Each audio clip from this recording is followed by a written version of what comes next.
Depois que atravessaram o Jordão, ficaram em Gilgal por algum tempo e colocaram uma coluna de pedras ali. Tiraram 12 pedras do leito do Jordão e fizeram uma coluna ali em Gilgal, como um memorial para futuras gerações de como o Senhor secara o rio para eles. Lembranças são uma parte muito importante da estrutura do Antigo Testamento.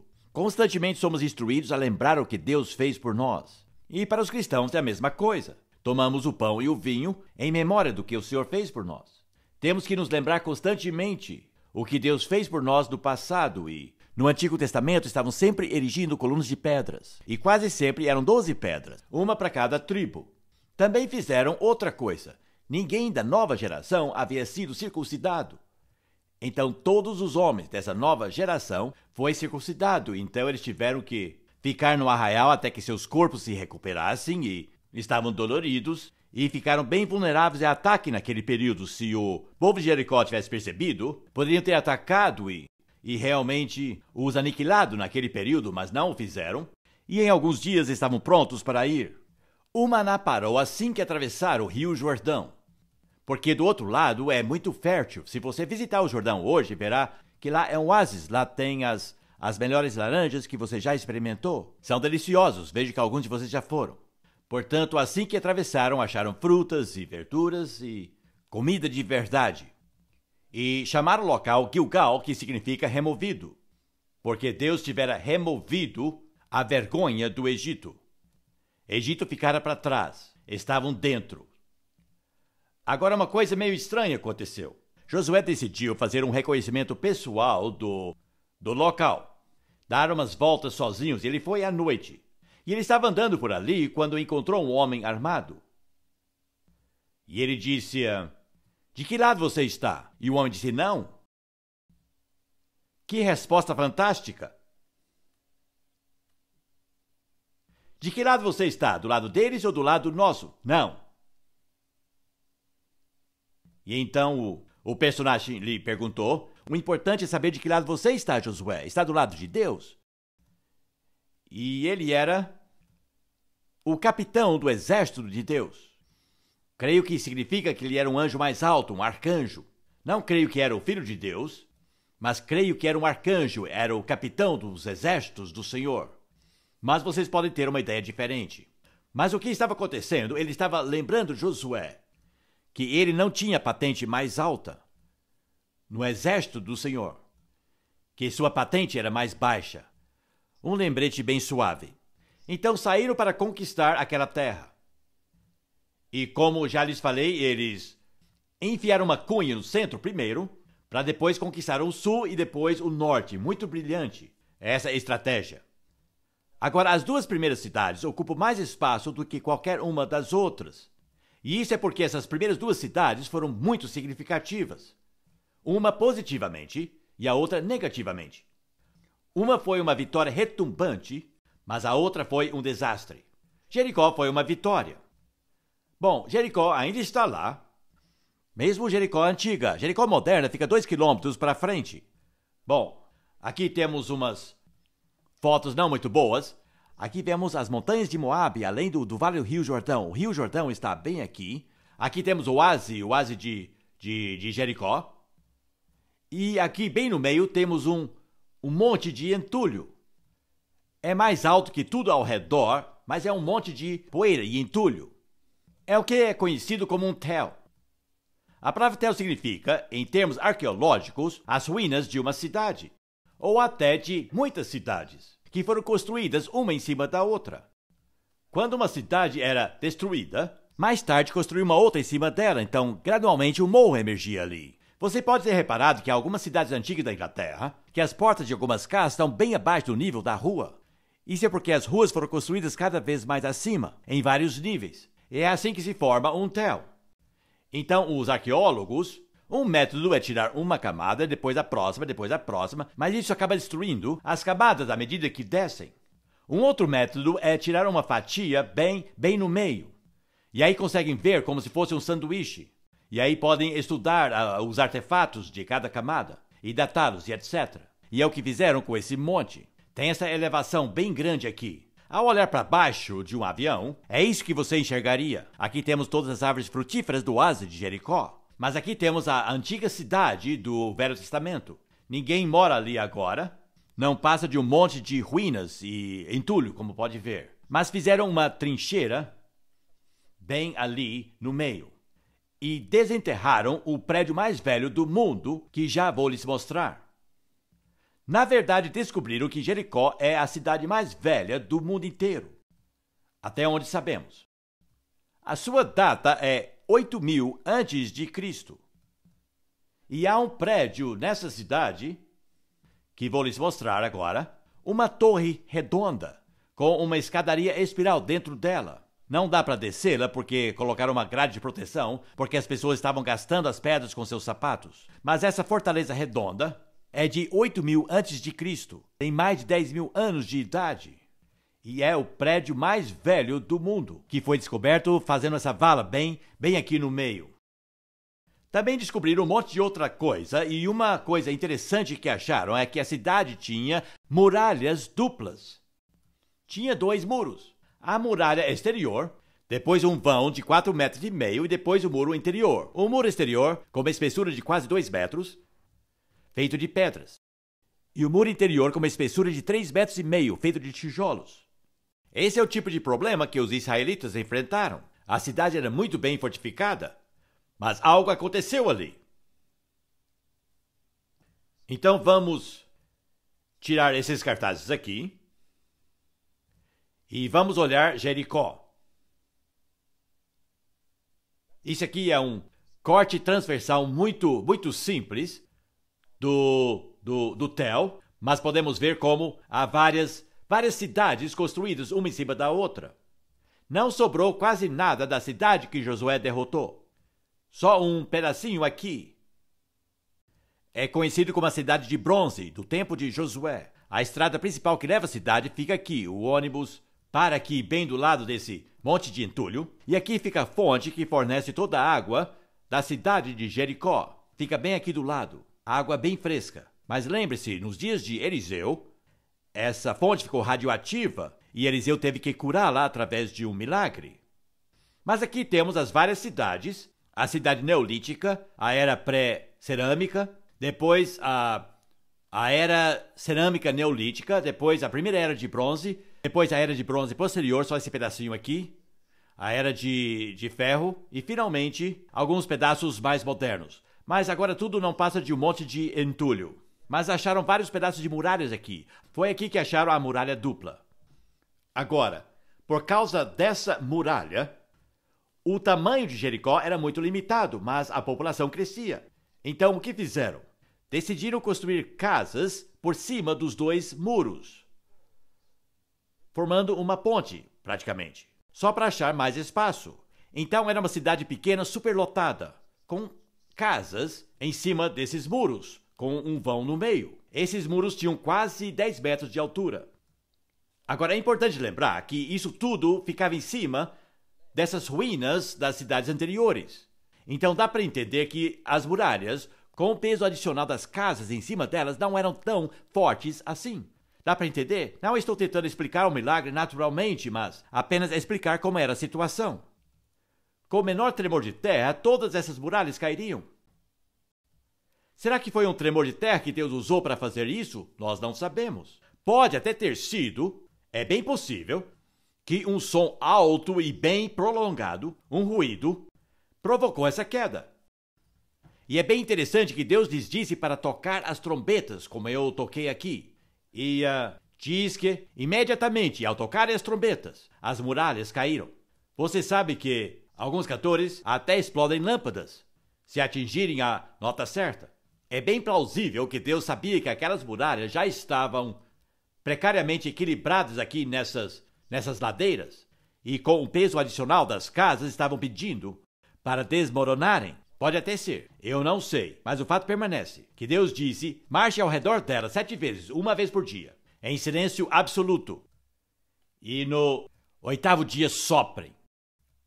E tocaram suas trombetas, que tenham tentado tocar a noite toda.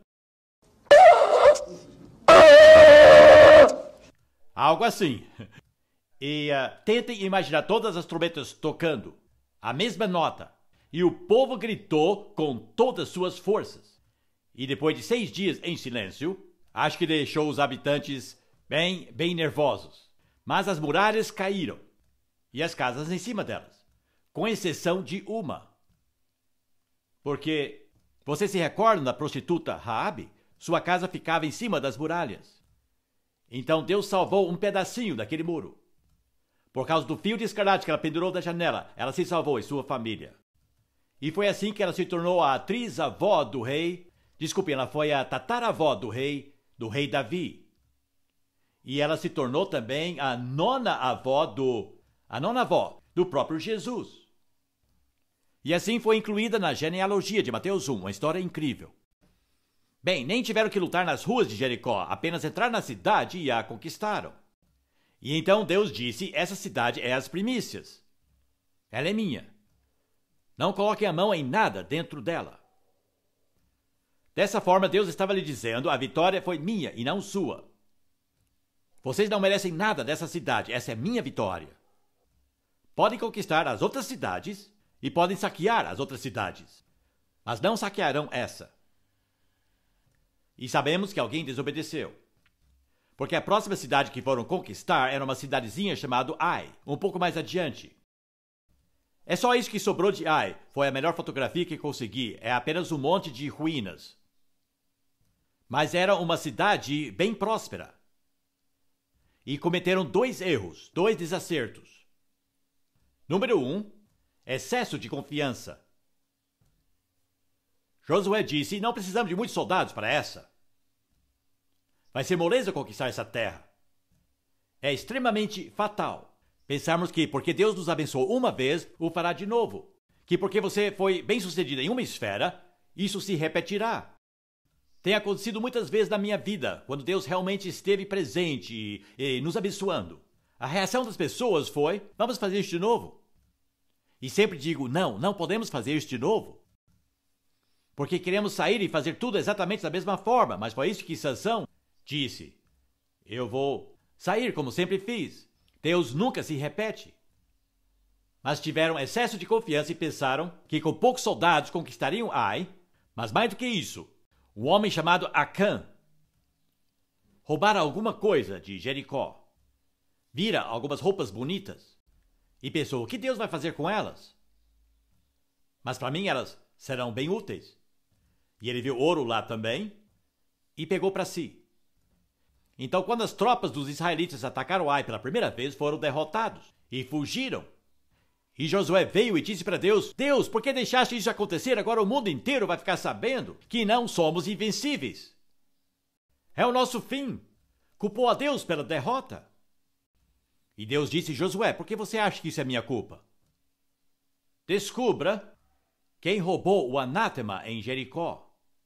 Então, nessa hora, eles convocaram todas as tribos e mais uma vez lançaram sortes. E assim descobriram uma certa tribo e depois ajuntaram os diversos clãs e, por sorte, escolheram um clã.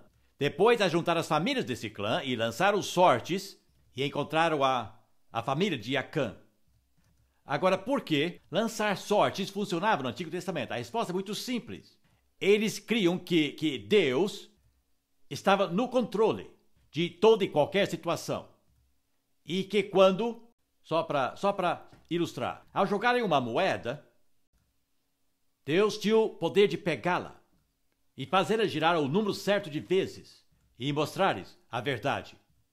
Essa é a teoria. Teologicamente, não há nada errado. O Deus que consegue derrubar as muralhas de Jericó, com certeza, consegue controlar isso. Então, lançavam sortes deliberadamente para que homem nenhum pudesse interferir no resultado. E nós fazemos isso hoje também. Jogamos uma moeda para decidir quem vai sacar primeiro numa partida de tênis, evitando assim qualquer tipo de favorecimento. Mas a diferença é que quando eles lançavam sortes, eles criam que estavam deixando que Deus escolhesse. Porque ele tinha o poder de fazer isso. E fizeram isso até o dia de Pentecoste, e depois disso, o Espírito de Deus os guiava. Então não precisamos mais jogar moedas, temos o Espírito de Deus para nos guiar. Mas essa era a prática no Antigo Testamento. O sacerdote carregava 2 pedras, aqui no peitoral, uma branca e outra preta. e eram chamadas Urim e Tumim, e uma significava sim, a outra não. E eles procuravam o sacerdote e perguntavam: Deus quer que eu me case com essa moça ou não? E ele fechava os olhos e tirava uma pedra. Se fosse a pedra preta, a resposta seria não. Se fosse a pedra branca, seria sim. É uma pena não termos esse tipo de direção agora. Seria bem mais simples procurar um pastor e dizer: escolha uma pedra para mim, por favor, para saber o que fazer. Mas na verdade Deus quer um relacionamento mais pessoal conosco do que isso. Ele quer resolver essas coisas pessoalmente, mas era dessa forma que faziam. E veremos que foi dessa forma que eles dividiram a terra depois. Mas eles lançaram sorte e a sorte caiu em Acã. Assim como depois, os homens em um navio, indo para a Espanha, lançaram sorte e a sorte caiu em Jonas.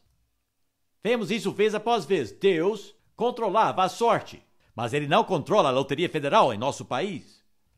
Mas controla sim a sorte do Antigo Testamento. Isso é importante. Portanto, Ai foi um desastre e Acã e toda a sua família tiveram que morrer. Com certeza sabiam o que fizera, foram coniventes, gostaram das roupas e do dinheiro. Mas o pecado de um homem levou o povo de Deus à derrota. É bem assustador, não é mesmo? Um membro da igreja pode ter o mesmo efeito. Pecado na Assembleia. Você não prejudica só a si mesmo, mas sim a igreja toda. Todo o povo de Deus. Bem, finalmente chegaram em Monte Ebal e eles obedeceram Moisés. Quando chegarem a esses montes, tem 2 montes lá, Monte Ebal e Monte Gerizim. Ele disse: fiquem um pouco em cada um dos montes, e em um monte vocês vão gritar as bênçãos e no outro vocês vão gritar as maldições. E se você for visitar aqueles 2 montes hoje, ficam perto de Siquém, e é uma espécie de concha acústica. Os 2 morros são ocos na face de frente a outro monte. Então é imenso, na verdade 2 conchas acústicas naturais. A acústica é perfeita em todo aquele vale. Então ficaram ali, e ali gritaram as bênçãos e as maldições. E se lembraram da aliança. E dali prosseguiram para o sul. Eu quero voltar agora para o esboço, não sei onde foi parar. Aqui está. Limparam o sul e foi nessa hora que o sol parou. Foram atacados por 5 reis dos amorreus, liderados pelo rei de Jerusalém, o homem que se intitulava Rei Justo. Não é interessante? Jerusalém ainda estava nas mãos dos inimigos. E ele levou 5 reis para atacá-los, no vale de Aijalon. Aqui temos uma fotografia que tirei de um livro, como podem ver, do vale de Aijalon, com o sol. Foi onde o sol parou. Foi aqui que aconteceu. Então, nesse ponto, começaram a dividir a terra e fizeram com o auxílio de uma loteria nacional para que não houvesse nenhuma influência humana nas decisões. E Josué enviou alguns homens e eles saíram e mediram toda aquela terra. E tem um pequeno mapa aqui que pode lhes mostrar. Isso aqui é bem fascinante. É do tamanho do país de Gales. É a única porção verde no Oriente Médio. O deserto da Arábia fica desse lado e o deserto de Negev ao sul. E a chuva vem do Mediterrâneo e cai nesses montes primeiro e depois os montes do Vale Rift. É só isso aqui, essa é a terra prometida. Mas foi medida e dividida e fizeram isso lançando sorte. Cada tribo recebeu sua porção. 2,5 tribos queriam essa porção da terra do outro lado do Jordão. E então Moisés fez-los prometer que poderiam ter essa terra sob a condição que voltassem para ajudar as outras tribos a conquistarem a sua parte da terra. Então, se ajudassem seus irmãos a conquistar a terra desse lado, poderiam voltar e habitar essa porção da terra. Então, foi isso que aconteceu. 2,5 tribos ficaram aqui e as outras tribos, 9,5 tribos, ficaram desse lado do Jordão. A terra foi dividida e todos ficaram contentes com a divisão. Isso ocupa vários capítulos do livro de Josué. Havia, claro, algumas cidades especiais. Tinham que ter 6 cidades de refúgio, 3 de cada lado do Jordão, onde pessoas que cometessem homicídio doloso pudessem fugir e não serem punidos. E havia também as cidades dos levitas. Está tudo ali no livro de Josué. Agora vamos ver os 2 últimos capítulos. O seu discurso final, que é uma pregação maravilhosa. Há duas coisas que quero falar sobre esse discurso. Ele é um homem já idoso, com 120 anos. Ele foi chamado com a mesma idade de Moisés, mas agora ele sabe que irá morrer. É impressionante o número de pessoas da Bíblia que sabem quando vão morrer. Mas o cristianismo é um modo de vida e um modo de morte também. E teve um homem em Beaconsfield que escreveu a todos seus parentes quando o médico lhe falou que tinha chegado ao fim da estrada. E ele disse: vem ficar comigo, vem e vejam como um cristão morre. Que desafio! Então, os grandes homens de Deus, quando sua hora chega, sabem que vão partir. E normalmente deixam uma mensagem pelo qual serão lembrados. A primeira coisa que observamos aqui é a posição de liderança. Josué não designou um sucessor. Moisés sim. Josué não. Por que não? Porque de agora em diante, um só homem não daria conta. O povo estava espalhado. Um só homem seria inacessível para muitas das tribos. De agora em diante, cada tribo teria que ter seus próprios anciãos. Foi uma mudança bem significativa. Na verdade, não deu certo. E o povo quis a liderança de um só homem e pediram um rei.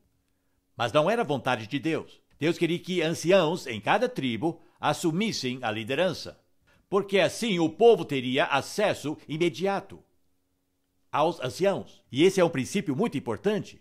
Quando você cria uma hierarquia com o homem no topo, ele se torna inacessível. E é muito importante observar que a vontade de Deus para seu povo eram anciãos locais, em contato direto com o povo local. Mas não quiseram isso e não deu certo, mas era a vontade de Deus. Então ele os fez lembrar da aliança e os fez lembrar também que Deus não só prometeu abençoá-los, mas também amaldiçoá-los. Ele prometeu as duas coisas. E ele disse: Deus sempre guarda as suas promessas. Ele nos introduziu nessa terra, mas ele jamais vai parar de tratar conosco. É interessante que Josué deu todo o crédito pela conquista da terra a Deus. Não aceitou nenhum crédito para si mesmo. Mas foi o líder. Disse: Deus nos trouxe aqui. Deus lutou por nós. Deus nos deu a terra. Deus fez tudo. E vocês devem toda a gratidão a Ele. Então ele os levou a fazerem um juramento de lealdade ao Senhor. E no capítulo 24, uma coisa singular acontece. Ele fala na primeira pessoa do singular, como ele faz no capítulo 23. Mas no capítulo 24, eu significa Deus. Ele está profetizando. E a sua última mensagem foi uma profecia do começo ao final. E embora ainda diga eu, no capítulo 23, eu ainda significa Josué, mas no capítulo 24, eu significa Yahvé, sempre o Senhor dos Exércitos. Então isso é o que Deus diz através de Josué. Ele diz: eu tenho feito tudo isso para vocês. E há uma frase que Deus diz aqui que eu simplesmente amo. Foi assim que lhes dei uma terra que vocês não cultivaram, e cidades que não construíram. Nelas vocês moram, e comem de vinhas e olivais que vocês não plantaram. Não fizeram nada, mas lhes dei tudo. Dei tudo isso a vocês. E agora, em gratidão, Josué volta a falar em seu próprio nome. Agora temam o Senhor e sirvam-no com integridade e fidelidade. E joguem fora todos os outros deuses. E aqui que ele faz essa declaração magnífica. Mas quanto a mim e a minha família, nós serviremos ao Senhor. Essa é a escolha, ele disse. Estão na terra. Qual Deus será o seu Deus agora? Agora que tem tudo o que queriam. Foi um desafio muito significativo. E disseram: nós serviremos ao Senhor. Então ele disse: certo, vou colocar tudo isso numa pedra bem aqui. E ergueu uma pedra como testemunha. 3 vezes disseram: serviremos ao Senhor. Nos 3 últimos versículos temos 3 sepultamentos: o de Josué e o sepultamento dos ossos de José. Sabem, por todo aquele percurso, por 40 anos, carregaram um caixão lá do Egito. Além de todas as outras coisas, vieram trazendo um caixão. Todo aquele percurso, contendo os ossos de José, porque seu último desejo foi: me enterrem na terra prometida. E agora, finalmente, enterraram Josué, e enterraram os ossos de José, e enterraram Eliezer, o filho de Arão. Então há um funeral tríplice na conclusão desse livro. E diz o seguinte, que durante toda a vida de Josué, e enquanto toda aquela geração de líderes viveram, o povo foi fiel ao Senhor. Mas a partir da próxima geração, pararam de servir ao Senhor. Um dos maiores problemas é passar a fé adiante para a próxima geração. É muito difícil para uma segunda geração dos filhos de um cristão ter o mesmo entusiasmo que seus pais convertidos, que foram os primeiros a conhecerem ao Senhor. Não é fácil. E é um problema que é crônico na igreja cristã por muito tempo. Cada geração tem que redescobrir Deus por si mesmos. E embora possam ouvir aquilo que Deus fez para seus pais ou avós, isso não faz deles cristãos. Então vamos resumir aquilo que aprendemos aqui em Josué. Essas são as lições que aprendo ao ler o livro de Josué. Posso resumir em 2 frases bem simples. Sem ele, não conseguiriam fazê-lo. E sem eles, ele não teria feito isso. Essas são as 2 lições muito importantes. Há um equilíbrio aqui. É tão fácil exagerar e jogar toda a responsabilidade sobre Deus ou jogá-la sobre nós mesmos. Mas há um equilíbrio bíblico. Sem Deus, jamais conseguiremos. Porém, sem nós, ele não fará nada. Esse equilíbrio é importante. Sem nós, ele consegue, mas não o faz. E esse equilíbrio importante percorre toda a Bíblia. Com Deus, tudo é possível. Mas sem nós, Deus escolhe ficar parado. Ele precisa de nós e ele nos quer. Somos chamados a ser cooperadores com Deus. Se Josué e o povo de Israel não tivessem cooperado com Deus, não teria acontecido.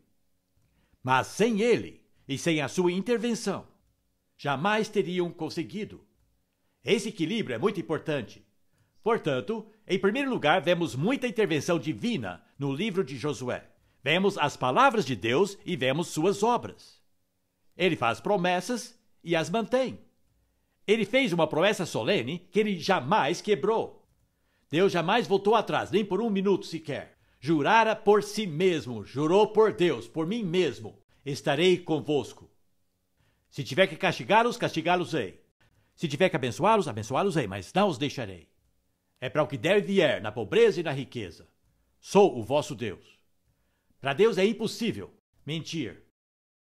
Uma vez fiz uma lista de coisas que Deus não consegue fazer. Porque quando se pensa do Deus Todo-Poderoso, você acha que ele pode fazer tudo. Não, tem muitas coisas que ele não consegue fazer. E a primeira coisa que anotei é: Deus não consegue mentir. E acabei com uma lista de 31 coisas que Deus não consegue fazer. E fiquei chocado ao descobrir que eu conseguiria fazer todas. Isso significa que sou maior que Deus? Não. Graças a Deus tem coisas que ele não consegue fazer. Lhes digo uma coisa que ele não consegue fazer: não consegue mudar o passado. Se já aconteceu, nem o Senhor consegue mudá-lo. Consegue mudar os seus efeitos e os resultados, mas o evento em si, não. Então nem o próprio Deus consegue desfazer a cruz. Já aconteceu. Ele não consegue mentir. Ele não consegue quebrar uma promessa. Ele não consegue. Vai contra sua própria natureza. Ele não pode prometer-lhe algo e depois não fazê-lo. Esse é Deus. E as coisas que ele não pode fazer são tão maravilhosas quanto as coisas que ele pode. E ele não consegue quebrar sua palavra. Mas nós quebramos muitas promessas. Ele não consegue. Vai contra a sua própria essência. Ele não consegue fazer uma promessa e não cumpri-la. Graças a Deus por isso. Diz aqui que Deus deu a Israel toda a terra que prometera a seus pais. Ele fez isso. E suas obras, ele disse no começo do livro: eu lutarei por vocês e eu expulsarei os inimigos. Eu o farei. Esse é o significado da palavra Emanuel. Agora vou lhes dar 4 significados possíveis dessa palavra e quero que votem na que acham que é mais correta. Definição número 1. Deus está conosco. Definição número 2. Deus está conosco. Definição número 3. Deus está conosco. Definição número 4. Deus está conosco. Apenas uma dessas definições é a correta. Vamos voltar rapidamente. Deus está conosco. Quantos? Deus está conosco. Deus está conosco. Deus está conosco. Bom, foi dividido bem por igual, mas a quarta é a correta. A quarta é a certa. Emmanuel quer dizer Deus está do nosso lado. A ênfase é que ele vai lutar por nós e não por eles. Então a ênfase é em nós. Deus está conosco. E Emmanuel é o resumo do Deus que disse a Josué: eu lutarei por vocês. Estou no seu lado, enquanto estiverem do meu lado. Então temos a divisão das águas do Jordão, o colapso das muralhas de Jericó, o maná que cessou, uma outra batalha que ganharam por causa de uma forte chuva de granizo, o sol que parou lá no vale de Aijalon, e numa outra ocasião Deus enviou vespas. Os soldados estavam marchando e foram atacados por essas vespas. Imaginem um enxame de vespas. Ninguém consegue enfrentar um enxame de vespas. Tem que correr.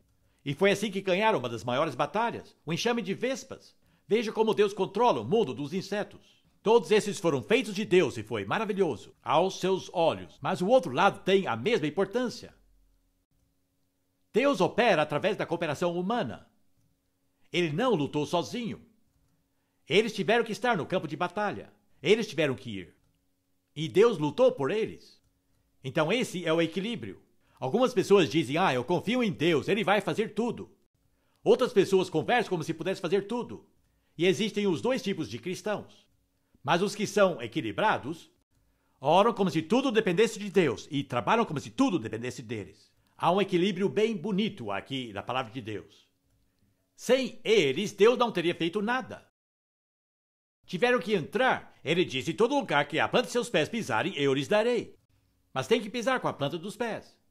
Portanto, sem eles, não teria feito nada. A atitude deles, se mantiverem uma atitude de confiança, e as suas obediências foram baseadas em obediência, ganhariam todas as suas batalhas. Mas se adotasse uma atitude de autoconfiança, e as suas ações fossem desobedientes, perderiam todas as suas batalhas. E é por isso que, embora o livro de Josué trata de 40 anos, as duas partes mais importantes são a história de Jericó e a história de Ai.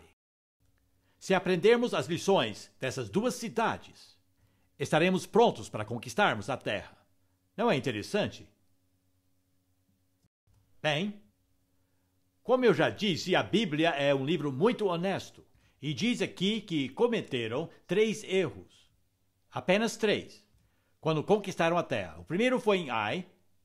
Foram derrotados por aqueles habitantes porque estavam com autoconfiança demais. O segundo erro, que ainda não mencionei, foi quando uma das tribos que já morava na terra os enganaram. Então eles rasgaram seus casacos e calçaram sapatos velhos e empretejaram seus rostos e vieram aos israelitas e disseram: viemos de uma terra muito distante porque ouvimos que Deus está convosco. Olhem nossas roupas, olhem nossos sapatos. Andamos por centenas de quilômetros porque ouvimos a fama de vosso Deus. Mas na verdade moravam ali pertinho. Mas colocaram aquela maquiagem e diz que Josué não consultou ao Senhor sobre eles. E foi enganado. E assinou acordo de paz com eles. Uma coisa que não deveria ter feito. E só depois foi descobrir que, na verdade, moravam bem ali perto. E foi uma maneira que descobriram para evitar a derrota. E não consultaram a Deus sobre eles, então foram enganados. E o terceiro erro foi quando as 2 tribos e meia, que iriam viver do outro lado do Jordão, finalmente saíram para tomar posse de seu território. E depois que atravessaram o Jordão, ergueram uma coluna de pedras. E as tribos que ficaram desse lado do Jordão disseram: ei, construíram um altar, estão querendo formar uma outra nação. E formou-se um desentendimento entre o povo de Deus. E disseram a eles: vamos lutar com vocês. E ajuntaram um exército para derrotar as 2 tribos e meia. Um desentendimento entre o povo do Senhor. E as 2 tribos e meia disseram: não, nós fizemos isso para lembrar os nossos filhos e os nossos netos de que viemos do mesmo lado do Jordão. E somos parte do mesmo povo. E assim aquele desentendimento foi explicado e instaurou-se a paz. Então, mesmo entre o povo de Deus pode haver desentendimento.